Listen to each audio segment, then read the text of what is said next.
Doctor Rajendra Prasad के घर जब हम पहुंचे तो यहाँ पर हमारी दो शख्सियतों से मुलाकात हुई। मंसूर आलम साहब जेडीयू से हैं और अजय चौहान जी आरजेडी से हैं। आप दोनों से पहला मेरा सवाल ये तो बाद में पूछेंगे कि चुनाव के हालात हैं और क्या नहीं। यहाँ के लोग गाँव के कह रहे हैं कि आज तक नाला नहीं बन पाया। सरकार लालू यादव की भी रही, सरकार नीतीश कुमार की भी रही। गांव के लोग क्या कर रहे हैं नहीं कर रहे उसको मत देखिए पहले आप आए हुए हैं कि जिस रोड पर आए हैं रोड अच्छा है कि नहीं। नाला जो है हर मोहल्ला में जल नल का जो स्कीम आया है बिहार सरकार का, हर जगह काम हो रहा है। लेकिन माहौल ऐसा बिगड़ा कि पानी रेगुलर पानी बरसते रह गया। 1 मिनट अगस्त तक पानी खुला ही नहीं। उसके बीच में कोरोना, तो नाला बनते हुए भी काम ब्रेक लग गया। अब जो है पानी भी सूख गया, कोरोना भी खत्म हो रहा है और इलेक्शन भी खत्म हो रहा है। आप कह रहे हैं नाला जो है कोरोना की वजह से नहीं बन, कोरोना नहीं, पानी यहाँ अगस्त तक पानी बरसा है, भयंकर पानी बरसा है, जिसके वजह से ये नाला बनने में दिक्कत हुई। यही दिक्कत आप भी बताएंगे, आपके पास कुछ और है? नहीं, ये दिक्कत बताने की क्या जरूरत है। इस तथ्य का कोई जवाब आपको दिख रहा है क्या? बड़े भाई कह रहे थे कि सड़कें बन गई, नाला 7 निश्चय में अब शुरू हुआ। ये कोई जवाब हुआ? आप पूछ रहे हैं कि यहाँ के स्थानीय लोग कह रहे हैं। लोग गलत नहीं कह रहे हैं। ये धरती देश रत्न डॉक्टर राजेंद्र प्रसाद की धरती है। पूरे विश्व में एक अलग इसका पहचान है। और उस धरती पे अगर हमारे बड़े भाई कहते हैं कि नाला नहीं बना, बनने वाला है, इसका कोई मीन से 15 साल का शासन रहा। 15 साल का तो लालू जी का भी शासन रहा। हाँ बिल्कुल, ऑफ कोर्स। लोगों ने क्या किया? 15 साल का लालू जी का शासन था। आप काम बेहतर नहीं किया, हम उस चीज़ को एक्सेप्ट कर रहे हैं, हम रियलाइज कर रहे हैं। हमारी सरकारें काम अच्छी नहीं की। लोगों ने क्या किया? उस जनादेश को, उस ताकत को, उस पावर को किनको दे दिया? माननीय मुख्यमंत्री और एनडीए के लोगों को दे दिया। इसीलिए कि आप तुलना करते रहिएगा कि वो काम नहीं किए तो हम नहीं करेंगे। सवाल यहाँ तो नहीं है। आपका सवाल है कि नाला क्यों नहीं बना। और देश रत्न डॉक्टर राजेंद्र प्रसाद की धरती पर अगर नाला की बात करें तो यह बहुत छोटी बात होगी और बहुत ओछी बात होगी। ये तो एक टूरिज्म प्लेस होना चाहिए कि लोग देखें कि यही धरती देश रत्न डॉक्टर राजेंद्र प्रसाद की धरती है। ये गाँव आपको ताज्जुब होगा। यहाँ के यशस्वी प्रधानमंत्री, माननीय प्रधानमंत्री महोदय इस गाँव को सांसद आदर्श ग्राम योजना के तहत गोद लिए थे। जैसे इस तरह की हम लोग खबर देखे और जैसे इसका चयन हुआ, हम लोगों को लगा कि हम लोग जीरादेई के बेटा है, निश्चित तौर पर एक बेहतर जीरादेई बनेगा। अब सांसद आदर्श ग्राम योजना के तहत इसको गोद ले लिया गया। इसमें नाला का सवाल उत्पन्न हो, इससे बड़ा विडंबना हमको कुछ नहीं। 10 तारीख को मुझे सिर्फ इतना बता दीजिए कि अब आप लोग क्या उम्मीद करके रखें? 10 तारीख में हम लोग 8 सीट हम लोग जीत रहे हैं। उसमें कोई बनावटी बात नहीं है। लेकिन वोटर आपसे नहीं कहने जाएगा वोट हम किसको देने जा रहे हैं। 10 तारीख को काउंटिंग में आप देख लेंगे कि 8 के 8 सीट हमारा आ रहा है कि नहीं आ रहा है। तो आप लोग क्या उम्मीद कर रहे हैं? नहीं, 10 तारीख को देखिएगा, बिहार के आवाम मन बना चुके हैं। और ऐसे नहीं, इनसे हमारी कोई दुश्मनी व्यक्तिगत थोड़े है। जेडीयू से और बीजेपी से दुश्मनी तो है नहीं।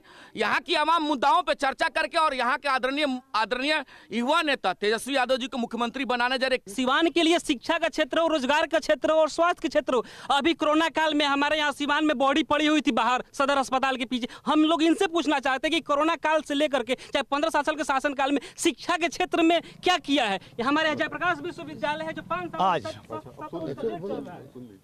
आपने सवाल बहुत जायज उठाया, क्योंकि युवाओं का ये अधिकार है। भारत के तकदीर और तस्वीर युवा हैं। शिक्षा की बात कर रहे हैं और आपने जेपी विश्वविद्यालय का सवाल उठाया। 2098-2001 सत्र का मैं ग्रेजुएट हूँ। हमारा ग्रेजुएट जानते हैं कब कंप्लीट हुआ? 2005 में। उस समय 5 वर्षों का हुआ करता था। हमने उसमें सुधार लाते और मात्र 6 महीना बच गया है। 6 महीना मात्र सेशन लेट है। सुधार है, निश्चित तौर पर सुधार है। आज जो बिल्डिंग देख रहे हैं, आज विद्यालयों की जो आप देख रहे हैं भवन है, वो नीतीश कुमार का देन है। आज युवाओं के प्रति ये दावे देखिए सबकी तरफ से सुनने को मिलेंगे। वो सारे दावे हम लोग तेजस्वी यादव और नीतीश कुमार के भी सुन चुके हैं। लेकिन हम आपको डॉक्टर राजेंद्र प्रसाद के घर के सामने से खासतौर से इस जगह की तस्वीर आपको दिखाना चाहते थे, यहाँ के मुद्दे सुनाना चाहते थे। आपको उस घर में भी एक बार लेकर चलते हैं जहाँ डॉक्टर राजेंद्र प्रसाद का जन्म हुआ था। एक बार उस घर के दर्शन हम सबको करने ज़रूरी हैं, देश को करने ज़रूरी हैं, देश के नौजवान को करने ज़रूरी हैं।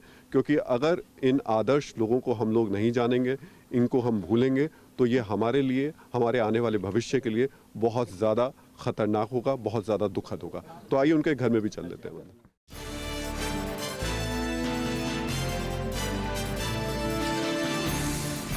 सिवान के चुनाव के बीच हम आपको आज डॉक्टर राजेंद्र प्रसाद, भारत के प्रथम राष्ट्रपति के घर पर भी लेकर आ गए। इस घर को फिलहाल म्यूजियम के तौर पर विकसित किया जा रहा है। थोड़ा सा पहले इस घर के बारे में हमें बता दीजिए। जी, ये भारत के प्रथम राष्ट्रपति डॉक्टर राजेंद्र प्रसाद जी का पौतिक निवास है। वो यहीं उनका जन्म स्थान है। यहीं से उन्होंने जो है अपना बचपन से लेके और जवानी पढ़ाई तक का जो कार्यक्रम जो उनका रहा था सदाकत आले हुसैन आश्रम पटना में, यहीं से वो अप डाउन करके अपना पढ़ाई किया। हमें दिखा सकते जी हैं? बिल्कुल, आपको सारा कमरा दिखाएंगे। ये जो बगल में जो कमरा है, इसी कमरे में जो है उनकी पढ़ाई लिखाई, और यहीं पे एक पलंग हुआ करता था, और उस पलंग में एक ऊपर दीवार के ऊपर जो है कॉलम के सहारे एक ऐसा रस्सी हुआ करता था जो उनके चोटी में रहता था, और जब कभी नींद आ जाती थी तो जो है झुकने के बाद जो है वो चोटी टंग जाती थी तो नींद खुलता था और वो अपना पढ़ाई पूरा करते थे। तो एक जो है एग्ज़ाम में एग्ज़ामिनर भी बोले हैं, आप लोग को पता भी होगा जी। हाँ, कि जो है परीक्षार्थी जो है वो जो है मूल्यांकन करने वाले व्यक्ति से भी गुणवान है। हम अभी फ़िलहाल आ रहे हैं योगी आदित्यनाथ, जो उत्तर प्रदेश के मुख्यमंत्री हैं। हम उनके सभा को संबोधन देखने के लिए गए थे। मेहदार बहुत ही बढ़िया हमारे जो है बाबा भोलेनाथ जी का वहाँ पे बहुत ही बढ़िया पूजा होता है, उनका स्थान है, उनकी प्रतिमा है। तो वहाँ हम गए थे, बाबा भोलेनाथ जी के जो है दर्शन भी किए और योगी आदित्यनाथ जी का भाषण भी हमने सुना। तो आने वाले समय के लिए हम यही प्रेरणा करेंगे कि एक बार जो है कम से कम कुछ न हो तो 5 साल के लिए भी बिहार सरकार को उत्तर प्रदेश की कॉपी करनी चाहिए। अड़ी सोमवार से शुक्रवार शाम 6 बजे सिर्फ TV9 भारतवर्ष पर।